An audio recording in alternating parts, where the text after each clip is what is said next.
Баршаңызға сәлем, қалдарыңыз қалай? Бұл видеода егерде сізде Pinduoduo сайтынан оплата қабылданбай жатса, немесе телефоныңыздың Pinduoduo сайты қайта-қайта өшіп кетіп жатса, осы видеоны көріңіздер.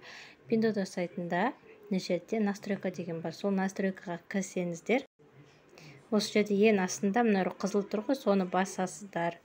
Мына бірінші тұрғанды басып, мінекей, сіздер соңғы версиясын скачать етіп аласыздар. Мінекей, мына жерде 6.7 версиясы деп, 70 версиясы деп тұр. Оны установить етесіз телефоныңызға, үстіп Pinduoduo сайтын обновить арқылы восстановить етіп алсаңыздар болады. Сіздерде осындай окошкалар шығуы мүмкін. Согласенді басып, ары қарай жалғастыра бересіздер.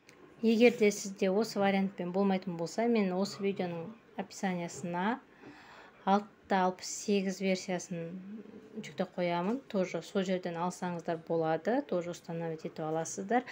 Pinduoduo сайты өшпейді, өзіңіз сөйтіп обновить етеді, осыны бассаңыздар.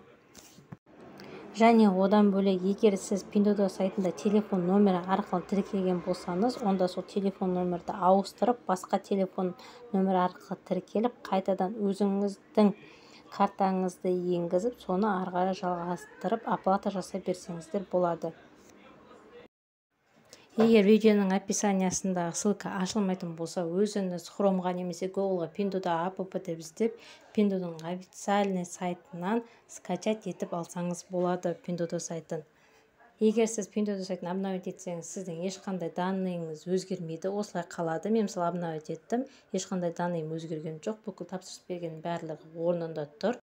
Видео пайдалы болса, лайк басып, достарыңызбен бөлісуді ұмытпаңыз. Келесі видеода кездескенше.